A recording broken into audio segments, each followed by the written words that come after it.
Do you think we are free as Africans?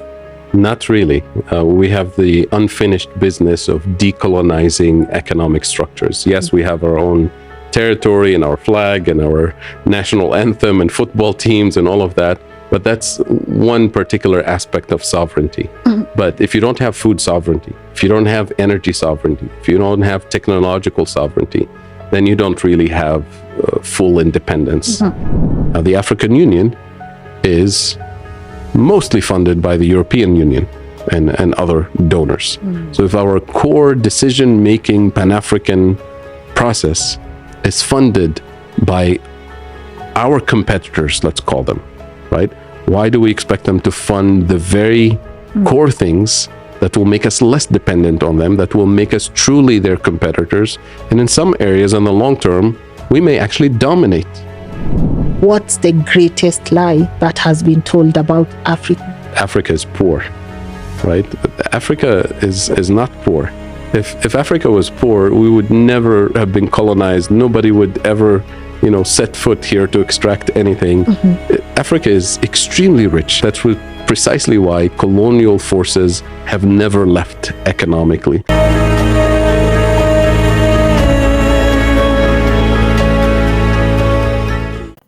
What's up, my beautiful people? This is your boy Stefan, your Afro-Grenadian ambassador. I welcome you all back to my channel. To all my subscribers, viewers, and members, I appreciate all of you, and to all of you who have been viewing me regionally and locally, I appreciate you as well. In today's video, my friends, we have a Tunisian man who have exposed the strategies of the West and Europe to keep Africa poor. And what he said was deep stuff. Let's take a listen, and then we will come back and talk all about it. My name is Fadel Kaboub. I'm a Tunisian economist. I'm based here in Nairobi over the last year and a half as a senior advisor with PowerShift Africa, which is a climate and development think and do tank based here in Nairobi, but we do work across the African continent. I'm also an associate professor of economics at Denison University in the United States. And I serve as a member of the Independent Expert Group on Just Transition and Development, which is a group of experts that was convened by Dr. Yuba Sukona from Mali, who at the time was the vice chair, one of the vice chairs of the IPCC. And he convened us to work on a report that we released last year that made a lot of noise across the African continent and the global south. The report is called Just Transition, which is designed to produce an African long-term strategic comprehensive vision that will simultaneously address issues of climate, energy, and development needs from a Pan-African perspective. From a Pan-African perspective. Yes. African solutions for Africans and by Africans. Exactly. I love that. But just like Kenya, Tunisia, you get to have this Independence Day, right? And you get to celebrate the day that you achieved this mega freedom. But I have to start by asking, are we really free? Do you think we are free as Africans? Not really. We have the unfinished business of decolonizing economic structures. Yes, we have our own territory and our flag and our national anthem and football teams and all of that, but that's one particular aspect of sovereignty. But if you don't have food sovereignty, if you don't have energy sovereignty, if you don't have technological sovereignty, then you don't really have full independence. And it just occurred to me a couple of years ago, we were having this conversation with some colleagues, and I thought about my own education, my own experience living in Tunisia. And I thought, if we didn't really have a national Independence Day that was a public holiday, that was celebrated, I wouldn't have known from my education that we were colonized. Whoa. And I wouldn't have known from my education as an economist that those economic structures that were designed during colonial times were still persistent to this day. And that is a problem across the global south, across Africa in particular, that our own education doesn't really equip us with the skills, with the tools to help us decolonize our economic structures. And you see it in the form of this external debt, for example, that we have. it sounds like a problem that we've created, right? We're the ones who are borrowing. Our politicians and leaders are maybe mismanaging the resources, and some of it might be true. But then deeper under the surface, you realize that there are colonial structures that were imposed on us that actually reproduce the debt trap. And when you're in debt, you're dependent on external lenders and the conditions that they impose on you. And the conditions they impose on you tend to push you deeper into those structural traps. So, for example, if you think of the colonial economic design that was imposed on us, it was designed to do three things. Number one, we're supposed to be the place for cheap raw materials for colonial powers for the industrialized world. We still play that role today. Number two, we're supposed to be the consumers of technology and industrial output from the global north. We still play that role today. And number three, and most importantly, we were supposed to be the place where obsolete technologies, assembly line manufacturing that they no longer need, is outsourced to us under the label of development, job creation, cooperation. But effectively what it does is that it locks us at the bottom of the global value chain, at the bottom of the hierarchy. And we still play that role today. So of course, these are colonial structures that persist, but we have to remember that colonialism was not designed for development. It was not designed for justice. It was not designed for democracy. It was not designed to produce systems that respect human rights. Colonialism was a system that was violent, abusive, extractive, hierarchical, non-democratic. So why do we today expect the same architecture that was not designed for justice or development? Why do we expect it to produce democracy or justice or development? It cannot.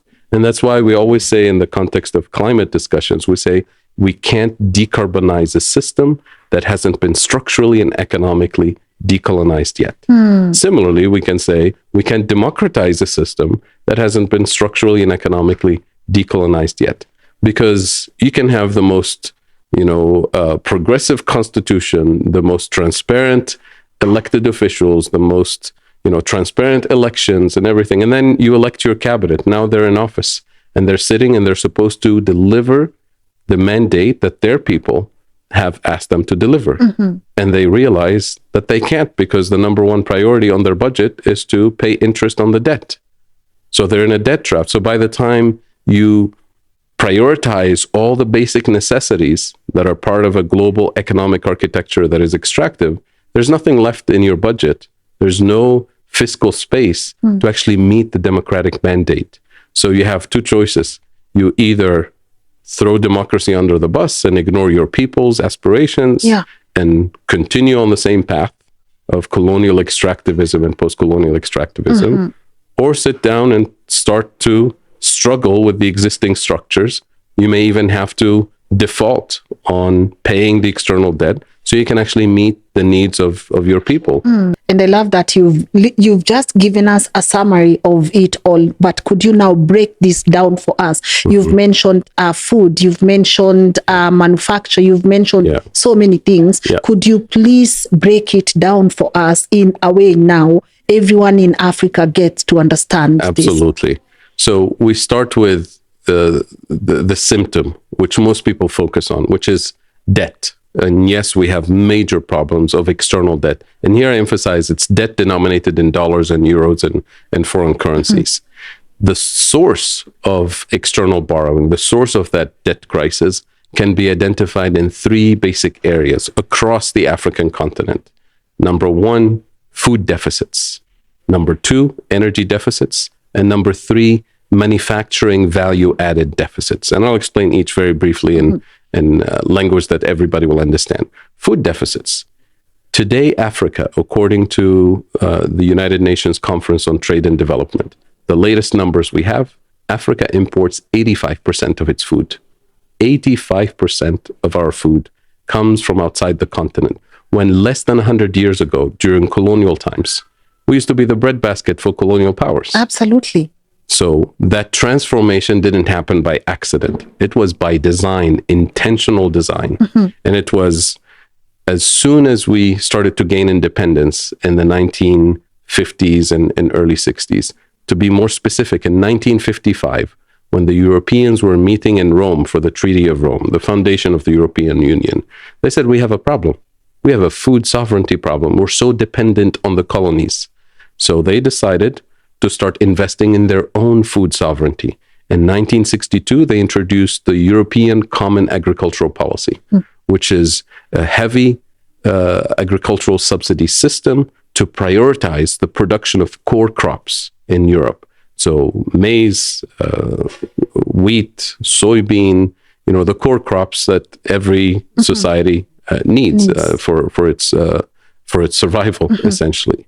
And as a result, our farmers in the global south, in Africa in particular, couldn't compete with the subsidized wheat and corn and barley that's coming from Europe. And of course, it wasn't just Europe. It was the major economic blocs, the US, Canada, Australia, Japan, the former Soviet Union, which is why Russia and the Ukraine dominate the exports of wheat and corn globally. So as the global system was reshuffled with those countries producing the core crops, our farmers couldn't compete with the cheaper wheat or corn. So they had to specialize in something else.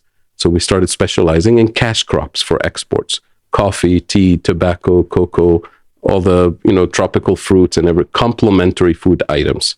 So today we're in a system where we consume what we don't produce and we produce what we don't consume. There's an old phrase from the Reverend Dr. Martin Luther King Jr. In the context of the civil rights movement, he said, "I have no time for the tranquilizing drugs of gradualism, incrementalism, false solutions, dangerous distractions." I'm paraphrasing his statement here. And that's exactly what we see here. From an African perspective, we should be going to COP meetings, climate negotiations about debt, about financial architecture, and saying, look, we're not here for tranquilizing drugs, for false solutions, for distractions, for incremental solutions that are supposed to reproduce the status quo.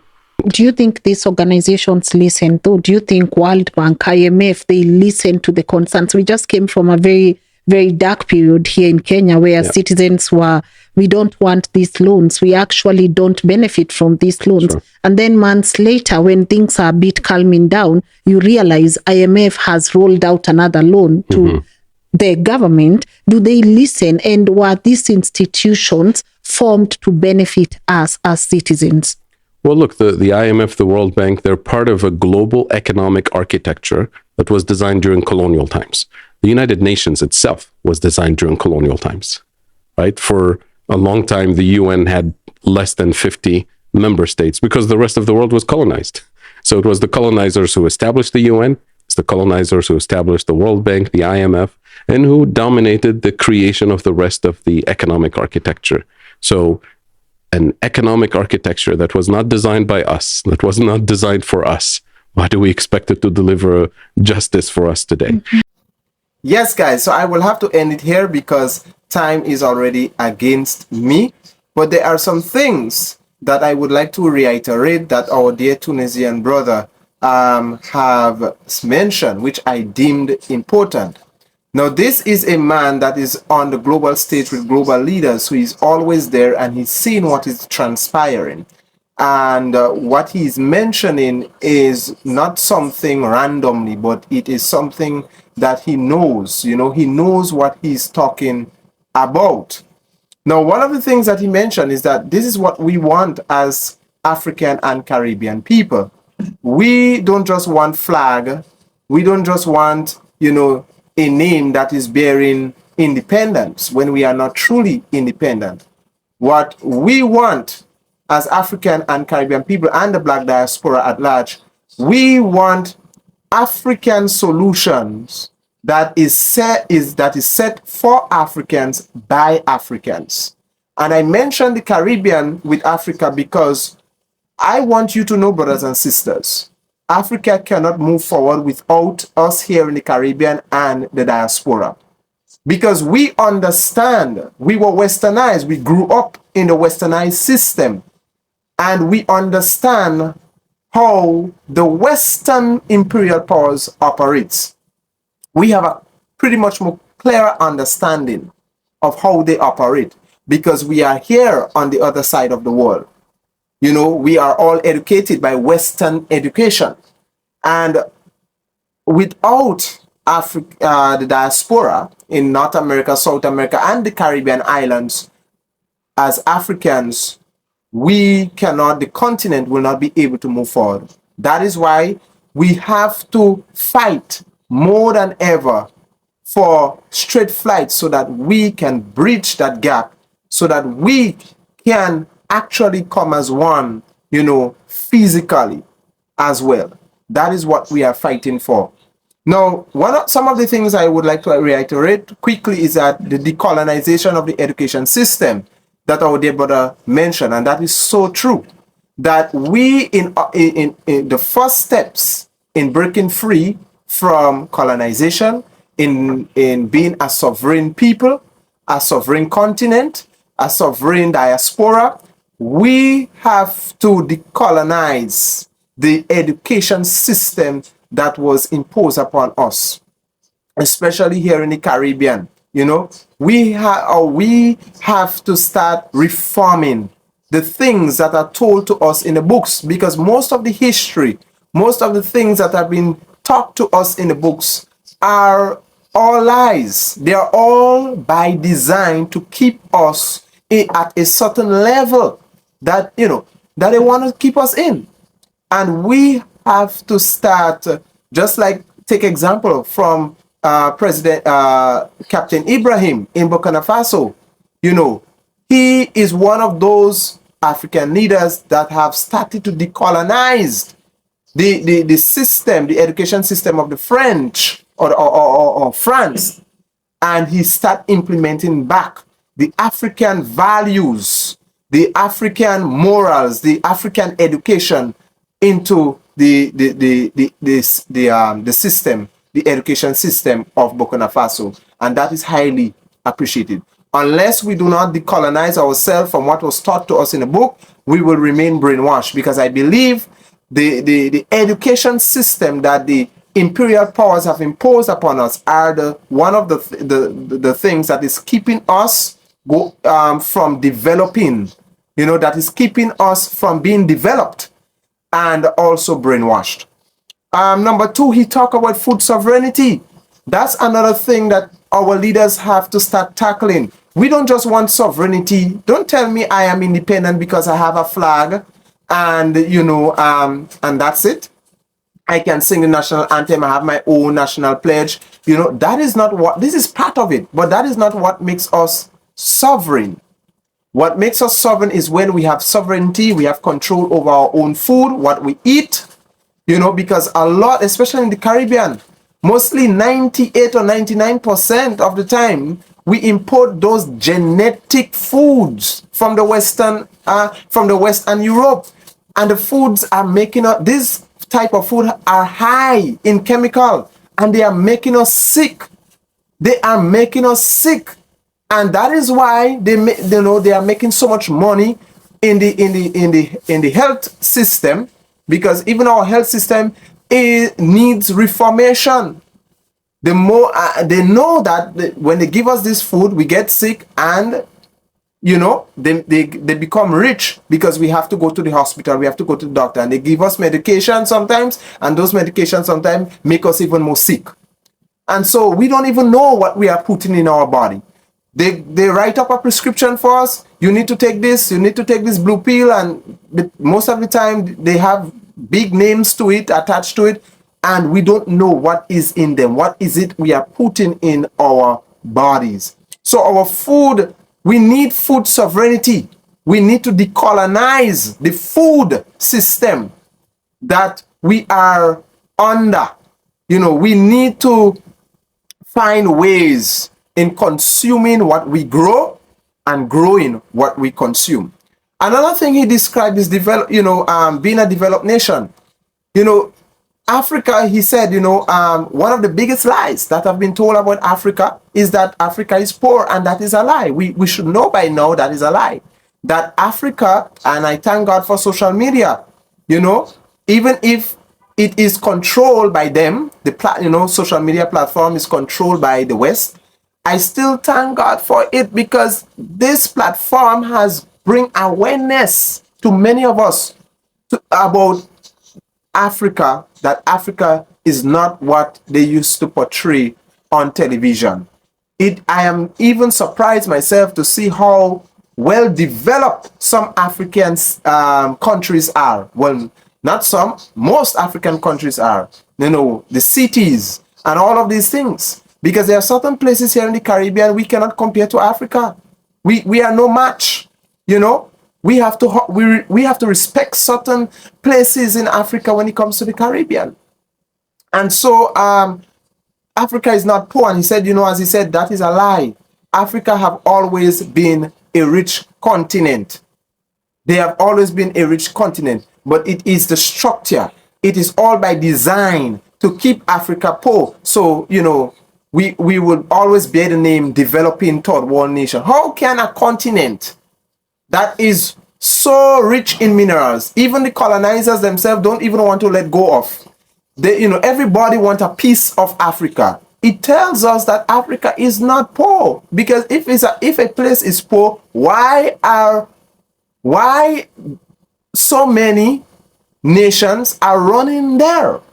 Why so many nations, you know, are investing in Africa? Because Africa is not poor, you know, but they want to distract us with the notion that Africa is poor. And they have done it a long time. They put on the television and they show us places where, you know, they go into places where, you know, with people living in mud huts, children with big belly fly plane on their face, and it was all a propaganda to distract us, so they can keep extracting from the land, the resources, the wealth from Africa, you know, without hindrance. How they do it? By distracting us and putting fear in us that Africa is not a place to go. And have you realized that is what have happened? They have put so much fear in us that not many people, black, you know, a lot of us who, you know, are in the diaspora don't want to travel to Africa because the fear they have put in us. And while they put that fear and they tell us don't go there, they are the same ones who are going there and investing because they know the wealth that is coming from Africa. Another thing he mentioned is the symptoms of debt. Our leaders have to start defaulting, putting a default on this debt so that the benefit of the people, you know, or the people can benefit, that they can take care of their people. Why so many African leaders and African countries are not able, even though they're rich in oil, they are not able to sustain the expenses of the people, you know, the needs of the people, you know, is superseding. It's always a high demand, you know. Even though these countries like Nigeria, Ghana, they are you know, especially Nigeria, very much rich in oil, very much rich in minerals and resources, but yet with all this money that they are making, such monies cannot meet up with the needs of the people, because we are amounting so much of debts. You know, how can we, a continent so rich in resources, borrowing from people? It is them that should be borrowing from Africa, because Africa is the breadbasket of humanity. Africa was once the breadbasket of humanity, you know? And all of these nations that are calling themselves first world and, you know, developed countries is at the expense of Africa. And so we as our leaders have to start thinking about, you know, putting a default on the debts that we are taking away, keep borrowing from IMF and all of this, because you see, IMF, as our dear brother says, they were all by design. IMF and all of these organizations were created during colonial times. So the system is not structured for us to develop. So we will continue be called developing and third world nations. We will never, unless we don't break free and we don't make the necessary adjustment, we will never, you know, reach the standard that we are supposed to be reaching. And now, and lastly, I want to mention the importation of food, right? I think I mentioned that a while ago. We have to start putting much emphasis on agriculture and stop importing these foods that we are importing. They are genetic. There's so much chemicals. Even the meat you know. And even I want to make a call to my Caribbean brothers and sisters. We have to start, you know, going back to the land. We have to start investing in our own food. We have our own meat now. We don't need this high genetic meats that we are importing. We have the yard fall, you know. We had the yard fall. I mean, we call it yard fall in Grenada. I don't know how it is called in other places. You know, these are things this is what this was our meat. This is the things that we used to eat, right? We have sheep, we have goat, we have pigs. These are local stuff. You know, it is even sad today to see that we are even importing seeds to plant in the ground. Most of the seeds that we are importing are genetic, no longer local. We have to wake up, brothers and sisters. So God bless you. Take care. Until we see next time in the upcoming videos.